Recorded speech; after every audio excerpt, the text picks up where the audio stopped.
हम हैं red network, हम करते हैं जन की बात। नमस्कार, मैं हूं योगेश चक्रवर्ती और आप देख रहे हैं रेड नेटवर्क। पूरी दुनिया कोरोना से त्राहिमाम कर रही है। भारत भी उससे अछूता नहीं है। और बात करें बिहार की, तो बिहार के लोग भी कोरोना से बेहाल हैं, क्योंकि कोरोना के मरीजों की संख्या दिन प्रतिदिन बढ़ती ही जा रही है। लोगों की आर्थिक स्थिति चरमरा गई है। लोग दाने दाने को मुहताज हो चुके हैं। हमारे साथ दिल्ली यूनिवर्सिटी के प्रोफेसर रामचंद्र यादव हैं। आइए उनसे जानते हैं कि वो कोरोना काल को कैसे देखते हैं। रेड नेटवर्क में आपका स्वागत है सर। नमस्कार। ये बताइए कि कोरोना से देश ही नहीं, बिहार भी त्राहिमाम कर रहा है। लोगों की मुश्किलें बढ़ गई है। आप कैसे देखते हैं इस कोरोना काल को? ये बात तो सही है कि लोगों की मुश्किलें बढ़ गई है और लोग परेशान हैं। और इसमें सबसे बड़ी गलती जो है वो लॉकडाउन का प्रॉपर ढंग से उसका अनुकरण नहीं किया गया है। जबकि लॉकडाउन पर ही पॉलिटिक्स होने लगा है। हमारे चीफ मिनिस्टर हाथ जोड़ रहे थे कि भाई हम नहीं संभाल पाएंगे, आप मजदूर को मत लो।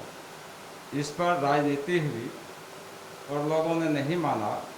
लास्ट में बाहर से मजदूर लोग यहाँ आए तो स्वाभाविक है ये तो इन्फेक्शन लगेगा ही, इससे बढ़ा है कोरोना। जबकि लॉकडाउन पे महाभारत में भी कहा गया है, पूछा है युधिष्ठिर से विदुर जी ने कि भाई जब जंगल में आग लगती है तो कौन बचता है? उन्होंने कहा कि चूहा बचता है। इसके अलावा ये दुख की बात है, जो लोग मुस्लिम की बात करते हैं, उसको खुश रखने की बात करते हैं, उन्होंने भी अल्लाह ताला की बात नहीं रखा। अल्लाह ताला एक हदीस दिए हैं और मैं चाहूँगा कोई मौलाना हमको हो सकता है इस पर करेक्ट करे। अल्लाह ताला ने मी गुयर कि डर वक्ते बाबा बेरून न रवि, डर जाइए दिगर जा न आई। उनका कहना मतलब है कि ये जो कोई भी महामारी होती है, वबा मीन्स महामारी, उस समय आप जहाँ हैं अगर वहाँ महामारी है तो वहाँ से कहीं ना जाए। अगर दूसरे जगह जहाँ जाना है वहाँ महामारी हो तो वहाँ आप नहीं जाए। इस चीज़ का लोगों ने फॉलो नहीं किया है, अनुकरण नहीं किया है। इस पर राजनीति हुई है, इस कारण जो हमारे बिहार में कोरोना बढ़ा है। सर, लेकिन आपने चीफ मिनिस्टर की बात की कि वो हाथ जोड़ रहे थे मजदूरों से कि आप नहीं आइए, उनको नहीं लाया जाए। लेकिन आखिर उनके पास भूखमरी वाली समस्या थी, वो उनके पास काम नहीं थे। वो करते तो क्या करते, मरता क्या नहीं करता। वे पैदल चल करके हजारों किलोमीटर यहाँ तक पहुँचे। फिर आप जो कह रहे हैं कि मुख्यमंत्री हाथ जोड़ रहे थे, आपको नहीं लगता कि ये पूरी तरह से बेईमानी वाली बात है? कहीं नहीं था, कहीं भूखमरी नहीं थी। ये बात सही है कि लोगों ने अपने घर में नहीं रहने दे रहा था मजदूरों को, खाने की कोई दिक्कत नहीं थी और लंगर वहाँ कई लंगर चल रहा था और लोगों ने मदद किया कि हम खाना देंगे अगर सरकार नहीं देगी तो। 10 बजे से लेके 11 बजे रात तक भोजन चलता था, अच्छा भोजन मिलता था। भात दाल सब्जी खीर, 2-4 दिन पर पूरी सब्जी खीर मिलता था। खाने की कहीं दिक्कत नहीं थी। दूसरी बात, जहाँ रहने की बात है, ये सब जानते हैं कि बाहर में जितना इंस्टीट्यूट था, चाहे यूनिवर्सिटी हो स्कूल हो, सब बंद था। मैं कहता हूँ, मैं दिल्ली की बात करता हूँ, मैं दिल्ली में था। मैं अगर एक कैंपस का को खोल दिया जाता तो उसमें सारा मजदूर समा जाता। मान लीजिए उसकी बात आप नहीं भी मानते हैं तो गर्मी का मौसम है, वैसे भी लोग मजदूर लोग रहते हैं। आप देखिएगा रिक्शा चलाने वाले पेड़ के तले रहते हैं, ठंड में लोग वैसे सोते हैं, वो मेट्रो के नीचे सोते हैं।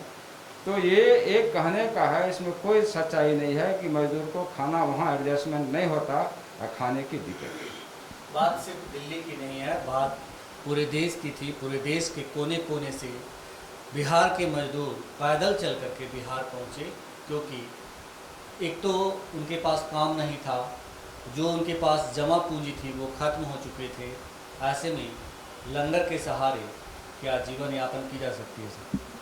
मैं यहाँ एक बात कहना चाहूँगा कि आप सब जानते हैं कि केंद्र सरकार ने लोगों को पैसा दिया है, खाने की व्यवस्था किया है, अनाज दिया। ये जहाँ मजदूर थे वहाँ भी कर सकते थे, वहाँ भी हो सकता था।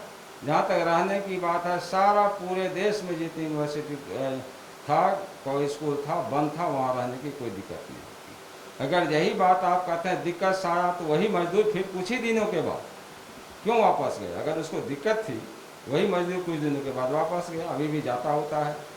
जी, आपने सही कहा कि वही मजदूर वापस जा रहे हैं, लेकिन वापस इसलिए जा रहे हैं क्योंकि बिहार सरकार ने उन्हें काम दिलाने का वादा किया था और कहा था कि हम आपको बिहार में ही रोज़गार देंगे। लेकिन सरकार के दावे और वादे में अंतर है, इस बात को आप भी समझते हैं। हम इस चीज़ को नहीं मानते हैं कि बिहार में काम की कमी है। ये बात सही है कि यहाँ लोग शर्म आती है, काम करना नहीं चाहते हैं, ये भी मैं नहीं मानता हूँ कि हमारे इस पर रिसर्च किया जाए। मैं तो सब माने ढंग से गहराई से सोचा हूँ कि यहाँ से मजदूर को बाहर में ज़्यादा पैसा मिलता है। हमारे यहाँ आप 7,000 रुपया में क्या कहते हैं, खाना देते हैं, आदमी को कपड़ा देते हैं, उसके परिवार को मदद करते हैं, विपत्ति में, शादी में, कोई चीज़ में, तो भी आपको नहीं मिलेगा। लेकिन वही 5,000 वही आदमी दिल्ली में 5,000 सूखा पे 2 टाइम चाय पे काम करता है।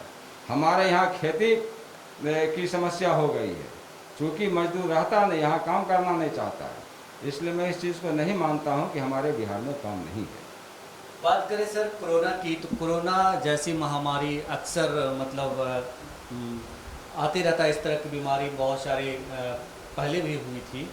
तो आप कैसे देखते हैं कि मतलब जैसे प्लेग हुआ, हैजा हुआ, इस टाइप की टाइफाइड जैसी बीमारियां आकर के आतंक फैलाई थी, तो आप इसको कैसे एलिब्रेट करेंगे?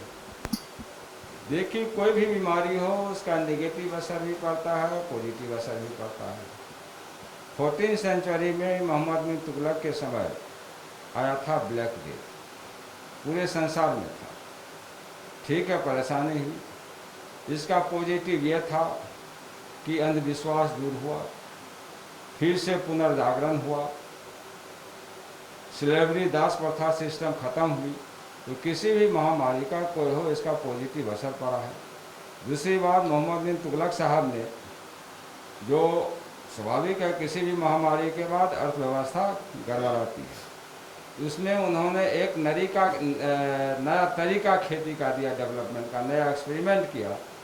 जो दुआब रीजन है, दिल्ली के पूरब का इलाका मेरठ छुरट है, वहाँ इन्होंने दीवानी कोही की स्थापना की और नए ढंग से एक नया रूप दिया एग्रीकल्चर को, जिसका असर पड़ा कि हमारे यहाँ एग्रीकल्चर का काफ़ी डेवलपमेंट हुआ है। तो किसी न किसी का पॉजिटिव असर होता ही है। और चलिए आप प्लेग की बात करते हैं। प्लेग ने हमारे यहाँ सफाई पर जोर दिया है। गांधी जी वहाँ थे कोरचब में, उन्होंने आश्रम बनाया, साफ सुथरा रहा, लेकिन वहाँ वो नहीं बच पाए। उनकी पत्नी जो है, वो जो हरिलाल है, उनका बड़ा लड़का, उनकी बीवी गुलाब और उनका बड़ा बेटा शांति, वो भी मर गया। तो चूँकि वो स्वच्छ था, सोचे हम तो स्वच्छ रहेंगे यहाँ, लेकिन आसपास नहीं कर सकते हैं। तो उन्होंने साबरमती आश्रम में गया, वहाँ अपना आश्रम बनाया और कस्तूरबा जी जो बाकी था, जो बच्चे पोते पोती थे, उसको लेके वहाँ गए। तो किसी न किसी का एक असर पड़ता है। अब हमारे कोरोना का लीजिए, कोरोना में मैं 10 आदमी को जानता हूँ जिसका दारू छूट गया। तो निगेटिव है, कुछ ना कुछ पॉजिटिव असर सब बीमारी का होता है। हैजे को लीजिए, हैजा में भी देखा जाता था, मेरे ख्याल से 1970 में हैजा आया है। हैजा तो हम लोग देखे हैं, जो हैजा होते हम लोग बड़े हो गए थे, उसमें भी देखते थे कि साफ सुथरा का लोग, जो गंदे लोग भी थे, वो भी साफ, माने निम्न क्लास के लोग, वो लोग भी डिटोल से साफ करते थे, साफ सुथरा रखते थे, घर की सफाई करते थे, तो किसी न किसी महामारी का एक पॉजिटिव असर पड़ता है। बात करें सर कि कोरोना काल की, तो इस कोरोना काल में आप बीजेपी की सरकार है केंद्र में, और बिहार में कहते हैं कि विपक्ष कहता है कि डबल इंजन की सरकार है, नीतीश जी की और बीजेपी की गठबंधन की सरकार है, एलजेपी जिसमें है, एनडीए की सरकार है, तो आप कैसे देखते हैं? लोग कहते हैं कि सरकार एक तरफ सरकार कहती है कि कोरोना काल में हमने 9,000 करोड़ रुपए खर्च किए लोगों पे, और दूसरी तरफ विपक्ष है और लोग भी हैं जो कहते हैं कि पैसे कहाँ गए, कहते हैं कि भ्रष्टाचार हुआ, लूट लिया गया। आप कैसे देखते हैं दोनों सरकार के कामकाज को? देखिए, जहाँ तक सरकार का काम काज है ठीक, अच्छा पैसा दिए केंद्र सरकार, और लेकिन वही सफिशिएंट नहीं है। सबसे ज़्यादा ज़रूरी जो है वो लोगों को समझना पड़ेगा कि बेसिक प्रॉब्लम जो है वो दूर हो। बेसिक प्रॉब्लम यही है कि एग्रीकल्चर, खेती को उसका डेवलपमेंट किया जाए। पैसा भी ठीक है, वो ज़रूरी है, उसके बिना आप कितना भी पैसा दे दीजिएगा वो काम नहीं चलेगा। जब इंफ्रास्ट्रक्चर डेवलपमेंट नहीं होगा, भूमि लैंड रिफॉर्म नहीं होगा, तब तक ये डेवलपमेंट मेरे ख्याल से दिक्कत है। चूँकि पैसा आता है, मुफ्त एक कहावत है कि भाई जैसे कि जब तक लोगों को कोई प्रॉफिट नहीं होगा, जिसको चाइना में दंग शॉपिंग ने, जिसको तंग शॉपिंग करते हैं, प्रूफ कर दिया। 1979-80 में उसकी सरकार बनी, मार्क्सिज्म को फॉलो कर रहे थे। पहली बार उन्होंने कहा कि मार्क्सिज्म इज आउटडेटेड, और अपने नए सिरे से मैं इकोनॉमिक डेवलपमेंट करूँगा, मार्क्सिज्म की ओर नहीं चलूँगा, क्योंकि जब तक प्रॉफिट मोटिव नहीं होगा कोई भी चीज़ डेवलप नहीं कर सकता। तो इनको इंफ्रास्ट्रक्चर डेवलप करना चाहिए। पैसा तो आप दीजिएगा तो लोग को होता है तो कि भाई चलो खा पी जाते हैं, इसलिए ठीक है, वो भी है, पैसा भी जरूरी है, लेकिन सरकार को जो खेती है, बेसिक चीज़ है ग्रामीण का, हमारे इंडिया का, हमारी खेती जो है वो पहला आती है, सेकंड हैंडीक्राफ्ट इंडस्ट्री, तो इसको इंफ्रास्ट्रक्चर डेवलप करना बहुत ज़रूरी है। इस चीज़ से निपटने के लिए जिसको मोहम्मद बिन तुगलक साहब ने किया था 1325 के लगभग में किया था, महसूस किया कि ये खेती के दौरान जो हमारे महामारी के कारण ये आर्थिक दशा खराब हुई है उसको हम दूर करें। तो ये बहुत ज़रूरी है कि ये काम किए हैं लोग, काफ़ी काम किए हैं, ऐसी बात नहीं है। केंद्र सरकार का रोल अच्छा रहा है। दिल्ली में जब केंद्र सरकार हाथ में नहीं लिए थे अमित शाह जी, कोई जांच नहीं होती थी, कोई हॉस्पिटल में ये नहीं आता था। वहाँ दिल्ली यूनिवर्सिटी में ये नियम है कि दिल्ली यूनिवर्सिटी का प्रोफेसर ही नहीं, कोई स्टाफ अगर हॉस्पिटल में जाता है तो हॉस्पिटल उससे पैसा नहीं मांगता है, इलाज करता है, यूनिवर्सिटी को डायरेक्ट कॉन्टेक्ट करता, पैसा देती है। अली नकवी, प्रोफेसर अली नकवी प्रोफेसर थे, कोरोना से प्रभावित हुए। एक हॉस्पिटल, जबकि यहाँ सब हॉस्पिटल दिल्ली यूनिवर्सिटी के पैनल पर है, एक मोहल्ला में सारा नर्सिंग होम है, एक मोहल्ला में 10 डॉक्टर है, वो बेचारे को कोई हॉस्पिटल क्या करते हैं भर्ती तक नहीं लिया। और लास्ट में उन्होंने जामिया नगर में एक नर्सिंग होम में भर्ती लिया उनको, और वहाँ उनके पास वेंटिलेटर नहीं था। 4 बजे 10 बजे भर्ती लिया, 4 बजे उनकी मृत्यु हो गई। और ये वहाँ की जो सरकार थी वो ब्लैकमेल में लगे थे, जी 5 लाख बढ़ जाए हो जाएगा जी, 6 लाख हो जाएगा जी, 5,000 करोड़ चाहिए जी, 10,000 करोड़ चाहिए जी, रोज 4,000 बार रहा था। कोर्ट इंटरफेयर किया, जिससे उससे होम मंत्री ने टेक ओवर किया।